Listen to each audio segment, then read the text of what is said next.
o grande problema das universidades hoje em dia e do próprio ensino enquanto tal é que ele é voltado para o mercado de trabalho. Ou seja, quando tentaram implantar isso no século XIX nos Estados Unidos, a Universidade de Yale escreveu um manifesto, os professores da universidade, protestando contra essa ideia de formar as pessoas para o mercado de trabalho. Por quê? Porque, afinal das contas, as pessoas não têm somente obrigações com relação ao trabalho. As pessoas têm também obrigações com relação à família, com relação à pátria, à sociedade, etc, etc.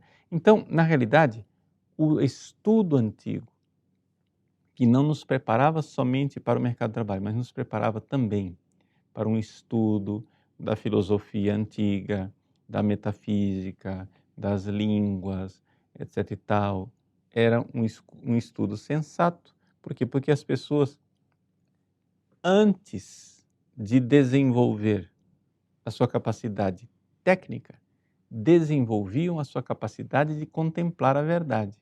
E se nós formos olhar para o estudo tal qual a Igreja Católica, né, o fez durante toda a Idade Média, uma dica para você ver isso daí é o nosso curso sobre a Igreja e o tempo moderno, né? A Igreja no tempo moderno, eu mostro lá claramente que na Idade Média, né, as pessoas aprendiam, entravam na escola, não para pegar um diploma, não existia diploma. As pessoas entravam nas escolas catedrais, nas escolas monásticas, para simplesmente conhecer a verdade, tornassem pessoas melhores, ao invés da mágica de melhorar a vida por uma máquina, tinha o esforço de melhorar a vida pela virtude. Então, as pessoas tornavam-se santos pela contemplação da verdade na luz natural da razão e pela contemplação da verdade na luz sobrenatural da graça. Então, é assim que a gente, então, não se deixa enganar pela mentalidade tecnicista. No fundo, acontece o seguinte, Jailson, não é só questão de você aprender uma profissão.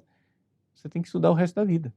Tem que estudar o resto da vida para buscar a verdade, né? E você não precisa abrir uma picada no mato e inventar um caminho. O caminho já está inventado. Olhe para, né, a grande tradição de ensino, né, da filosofia perene, que é a filosofia cultivada pela Igreja. Por filosofia perene, a gente entende o quê? Entende a filosofia como ela foi iniciada pelos grandes clássicos gregos, Sócrates, Platão e Aristóteles, e foi aperfeiçoada, né, pela escola cristã. Portanto, não somente Santo Agostinho, mas a própria escolástica na Idade Média. Então, ali a gente realmente conhece a verdade, contemplando a verdade, sabendo o que é o ser das coisas, eu posso então depois ordená-las e transformá-las tecnicamente. Então, a Igreja nunca foi e nunca será contra a ciência, né? Muito pelo contrário.